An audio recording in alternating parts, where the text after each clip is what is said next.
সম্মানিত সভাপতি, সেক্রেটারি সাহেব, উপস্থিত শ্রদ্ধেয় মুরব্বিয়ান, আমার প্রিয় ভাই বোনেরা, আসসালামু আলাইকুম। এখানে আমার কীভাবে আসা হয়েছে আমি ঠিক বলতে পারবো না। কীভাবে কার আমন্ত্রণে কীভাবে আসলাম আল্লাহই জানে। এটা প্রোগ্রাম হয়েছে, কয়েকটা আছে, আজকে আপনাদের পরে আরও কয়েকটা আছে। তো আমি আপনাদের সবাইকে, যারা কষ্ট করে এখানে আসছেন, আমি সবাইকে প্রথমেই আন্তরিক কৃতজ্ঞতা জানাচ্ছি। আমার কথাগুলো আপনাদের স্পষ্ট নাও হতে পারে, বিকজ গত 2 মাস যাবৎ বক্তৃতা দিতে সকাল দুপুর সন্ধ্যা করার অবস্থা খুব ভালো না। প্রথম কথা হলো, নিঃসন্দেহে সত্যি কথা যদি বলি, যেটা নিয়ে আমার খুব দুর্নাম আছে বাংলাদেশে, যে আমি প্রথমেই অকাট্য সত্যি কথাগুলো প্রথম বলি, তারপর অন্য কথা বলি। আমি আপনাদের কাছে আসছি কি জন্য? আপনাদের সুখবর নিতে? একেবারেই না, আমি ভোটের জন্য আসছি।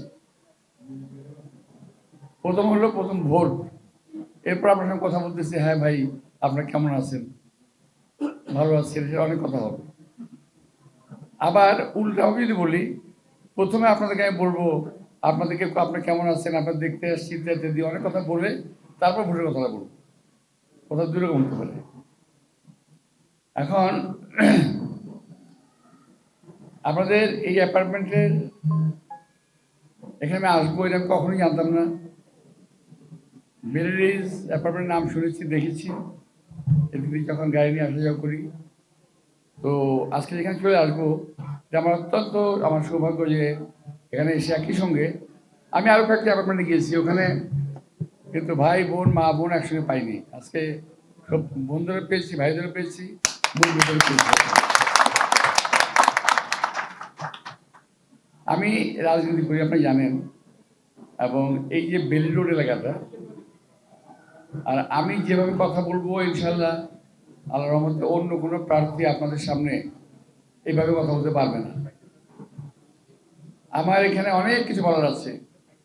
আমি এই বেলি রোড, সিদ্ধেশ্বরী কিংবা এই পুরো এলাকার সম্বন্ধে আমি যা জানি অনেকেই তা জানেন না। আমি অনেক ছোটবেলা থেকে রমনা পার্কে হাঁটতে যাই, অনেক ছোটবেলা থেকে, আজকে থেকে না, অ্যাটলিস্ট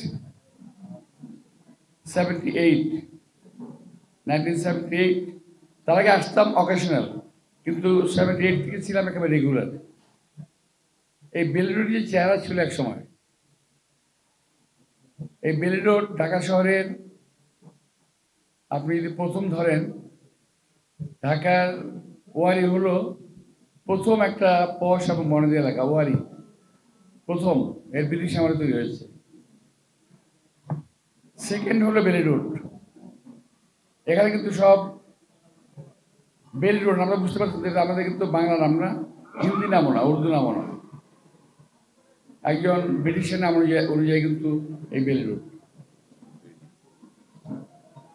তো তারপর হলো ধানমন্ডি, এবং ধানমন্ডি যখন হয় তখন বেলি রোডের জমির দাম অনেক বেশি, ধানমন্ডির চেয়ে অনেক বেশি। বেলি রোড কিন্তু খুব একটা অত্যন্ত পয়সা লাগা ছিল। আমরা ছোটবেলায় যখন ফুলের চর্চা কেউ করে না ঢাকায়, এই বেলি রোডে কিন্তু ফুলের চর্চা হতো। সব বাড়িতে ফুলের বাগান ছিল। একটা বাউন্ডারিতে একটা বাড়ি, একতলা বাড়ি। আপনারা একটা দেখছেন কি আমি জানি না, দুতলা বাড়ি ছিলই না এখানে, একতলা বাড়ি ছিল। আমি ছোটবেলা যেতে দেখেছি। আমি যখন এই পাশেই আপনাদের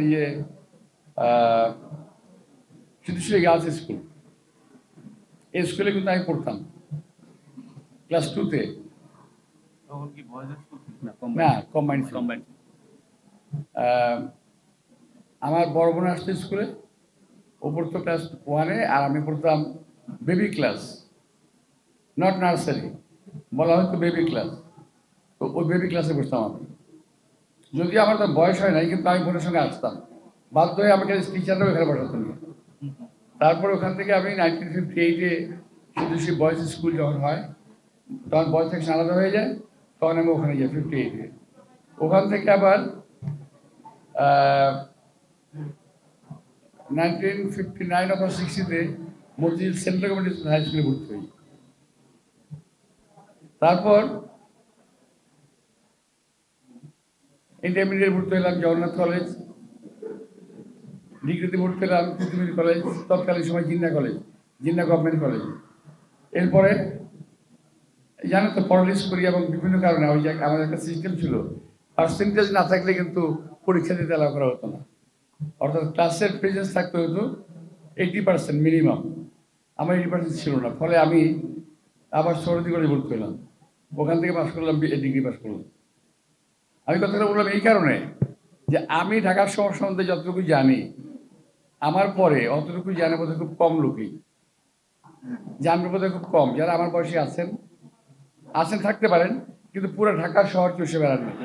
আমি কিন্তু ঢাকা শহরের ওই যে শীতলক্ষ্যা বার নদী, এদিকে ডুমনি, খিলক্ষেত, টঙ্গীর, এদিকে আশুলিয়া, ওদিকে বাকলেন বাঁধ, সীমানাগুলো ঢাকা শহরে বলছি আমি। এটা আমি ছাড়া কেউ বলতে পারবে না আপনাদের এখানে।